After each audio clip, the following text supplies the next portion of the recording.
Good day, folks. Thank you for finding your way to this video, however you did. I appreciate it. We'll be going over some basic color theory in here. Now, if you have a highly advanced understanding of color, this likely won't help you as much, as this video mostly goes over the basics. It's meant mostly for visual artists, those who draw, paint, animate, photographers, designers, etc.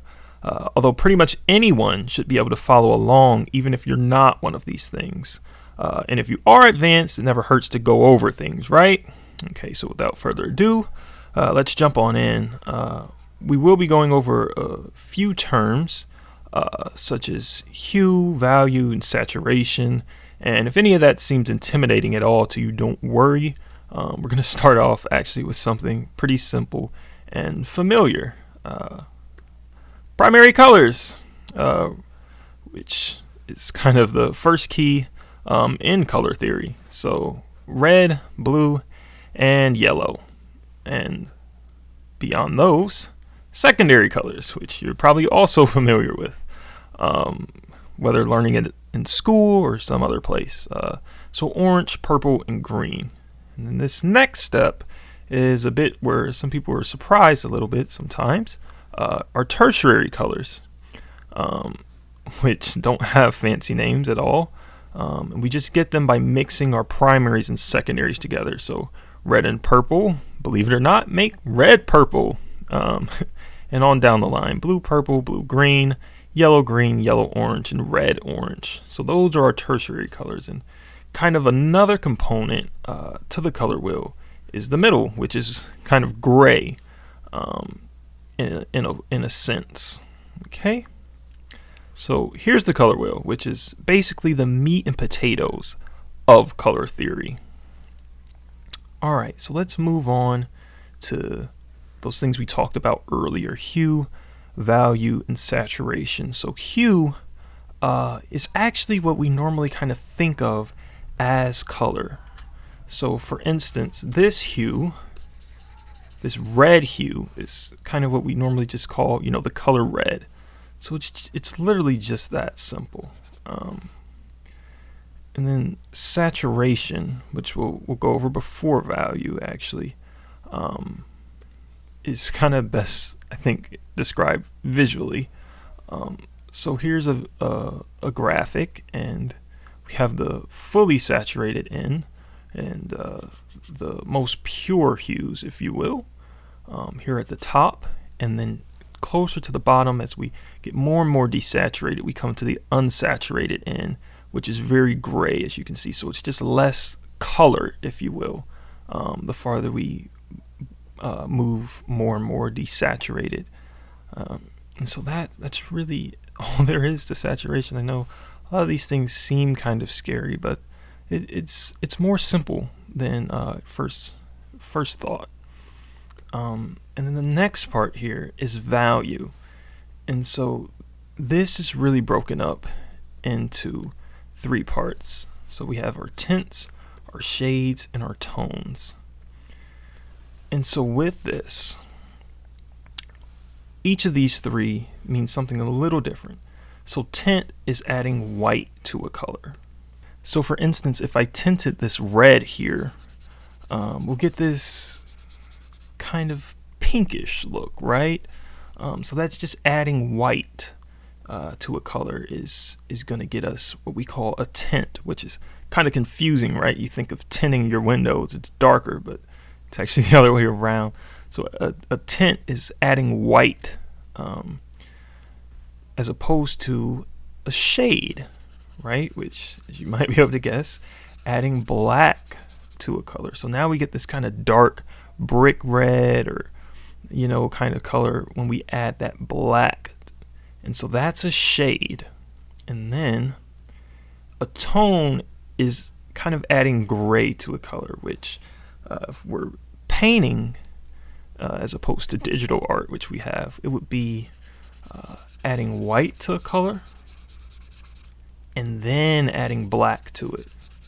And when we did that, we would kind of gray it out. Okay, obviously with in digital art we can kind of cheat that a little bit, but that's kind of the way these three terms work. So the three parts of value: tints, shades, and tones. Okay. Now the next part I want to go over here is color relativity, which is probably one of the most important things about color theory that there is. Okay, and so first we have our complement colors. So this is just the color. These are the colors that are just opposite each other on the color wheel. Okay, so for here we have blue and orange, right? They're opposite each other, and so these two are complements. One of the things that complements do is they really pop when used together. And so for instance, this doesn't go just for blue and orange though. That's for any color on the color wheel, right? So green and red are complements of each other, as are yellow and purple. We also have, say, yellow, orange, and blue, purple, right, are complements of each other. So anything that kind of on the opposite side of the color wheel is a complement. Now we also have something called split complements, and so especially if designing, for instance, you might not always want to just use the complements of each other. So here you can see blue, instead of this blue going into orange, with the split complements, you'll just go to two colors equally apart on the color wheel. So for blue, yellow, orange, and red, orange are a split complement. If we were again going with if we were going with green, on the other hand, then instead of going to red, we go with say red, orange, and red, purple, and that's a split complement there as well. So again, not as kind of scary as color theory seems. Moving on, we also have what we call a triad, which always makes me kind of think of the triple threat triad from Legend of Korra, for any Avatar Last Airbender fans we have. But anyway, so this triadic relationship on the color wheel, we have colors that are equally spaced apart. Okay, so you'll recognize these are primary colors, right? Red, yellow, and blue.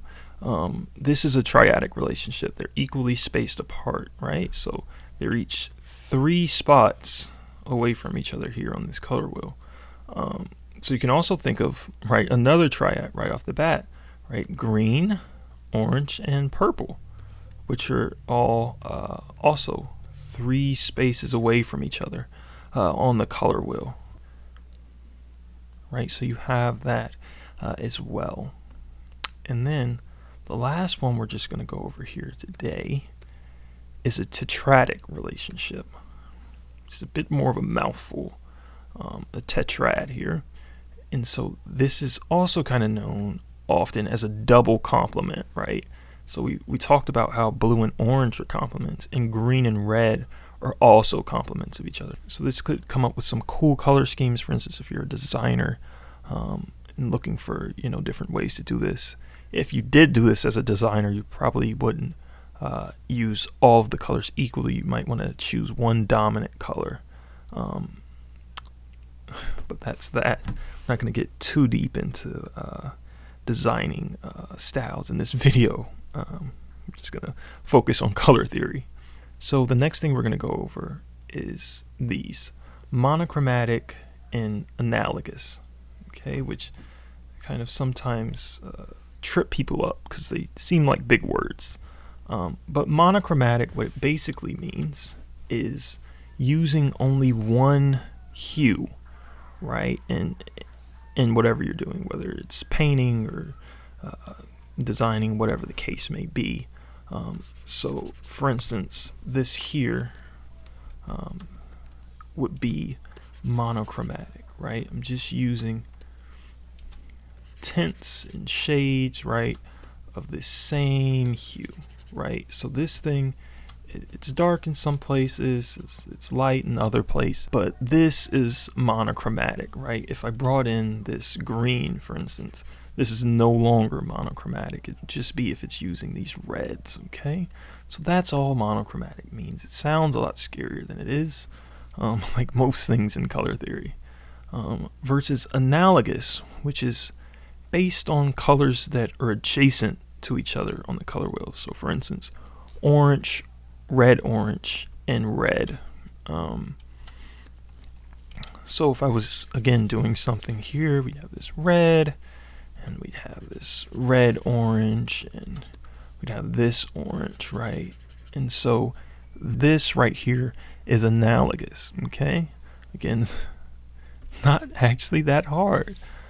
Just colors that are next to each other, right? That's all it means, okay?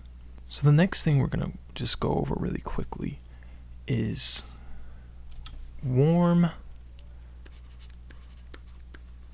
versus cool colors, okay? So our warm colors are kind of this half of the color wheel. Then our cool colors obviously would be this half of the color wheel.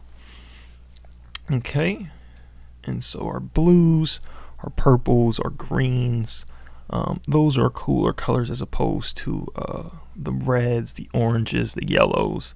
Those are more of our warm colors, colors that kind of remind you of the sun, perhaps. Okay. However, as we've been talking about this whole time, color is indeed relative, right? So for instance, if I take this red and this red orange and this red purple, right, and here we go, right, analogous. Even on this red purple, we kind of grouped it in with our warm colors earlier. This red purple adds a cool element to this, right? And so always remember that colors are relative to the colors that they are around. That's very important. And by the same token, if I was working this red, the same red purple versus this purple and say this blue, for instance, then now this red purple becomes the warm color, right, in this group. So it's always something to keep in mind. Colors are relative to one another, and what they're next to matters. In fact, I guess an example is probably the best way to show it. So here we have what appears to be two different oranges, but if we take them both, we will see that they're actually the same color, although they really don't look like it here, right? This one, this kind of red orange is working off of its kind of complement here in this blue green versus this red, right? And so they appear to be different oranges, but they're not. And so just always keep in mind that color is indeed relative to the other colors around it. And if you know that, you basically already got the basics of color theory. And with that, I think I'll probably just wrap this video up. If you have any other questions, feel free to leave them in the comments below.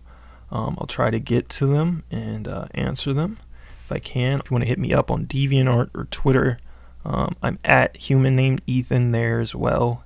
And you can ask me questions there as well, which usually I'm on those pretty much all the time. So I'll probably be able to answer your question relatively quickly, as opposed to YouTube. It might take me a day or so to get back to your question. So with that, I just say thanks for watching, guys. I appreciate it. And see you guys later. I'm signing off. Thanks.